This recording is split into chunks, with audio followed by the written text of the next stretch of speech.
Hi, welcome to Kernow Guitar. In this lesson I want to look at how to practice scales so you can learn to solo. I have seen so many times on forums, on Facebook groups, where people saying, oh, I know my scale but I can't use it. Whenever I try and make a solo, it always just sounds like the scale. And the reason this happens is because of how we learn scales. We sit and we practice scales like this constantly.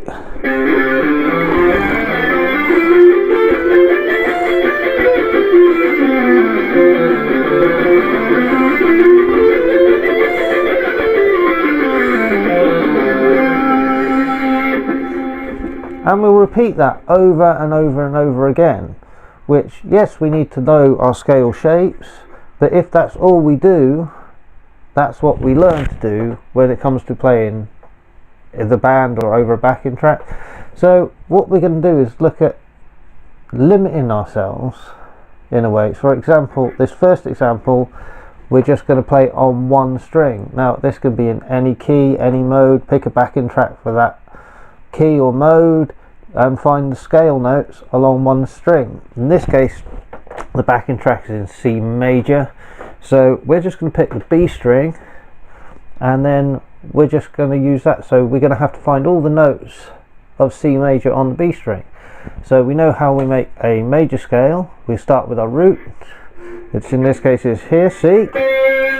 Now we go up a whole step, another whole step, a half step, a whole step, whole step, whole step, and a half step. And there's our C major along one string. So we're going to solo just on that string. And what's going to happen when you do that, instead of just learning, oh, up and down this way, you're now suddenly learning where to go this way.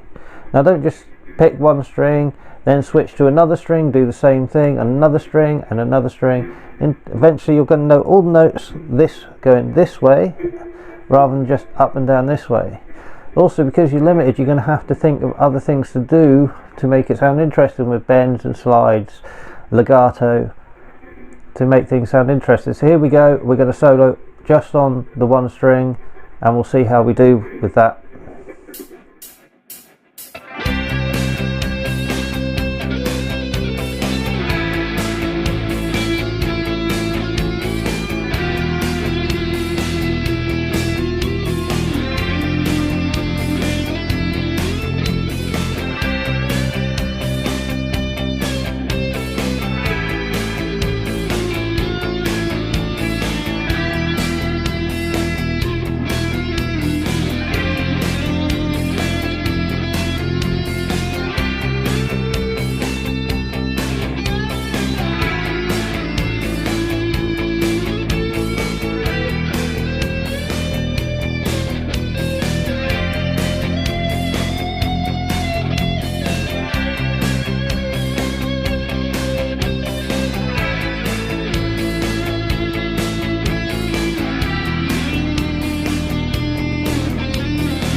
So as you can see, by playing on just one string, we have had to come across the neck this way and outside of those scale shapes that we practiced over and over again.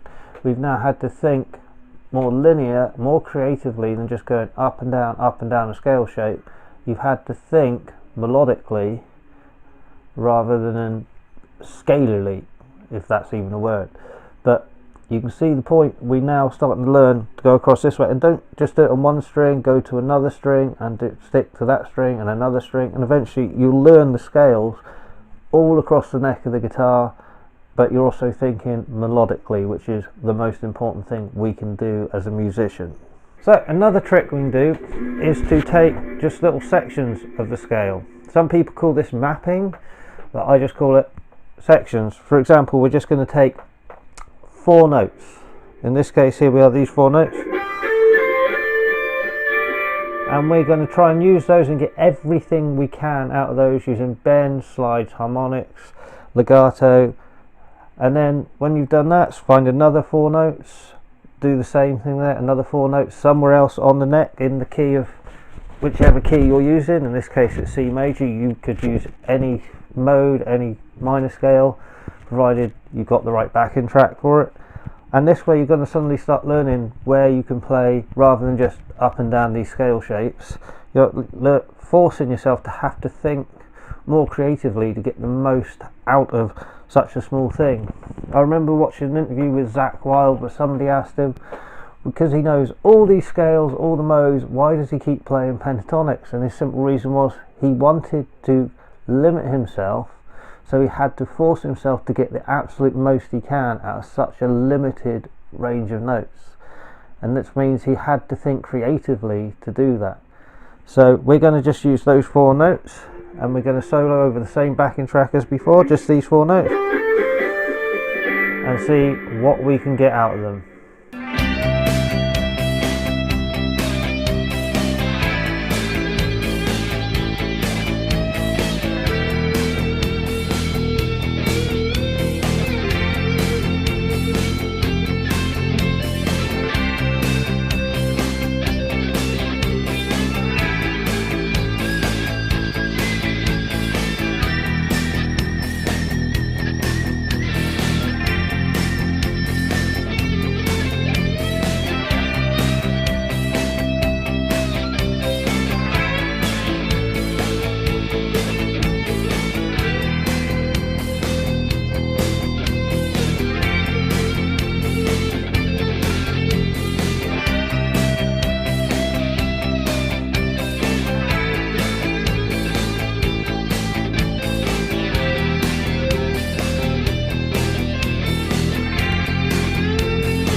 Okay, I hope you found that useful, and there's other ways. You instead of taking 4 notes, you could take 6 notes. Instead of 1 string, force yourself to just solo across 2 strings, and just change which strings you're using, and hopefully you will start being able to think more creatively and more melodically rather than just the standard up and down a scale shape.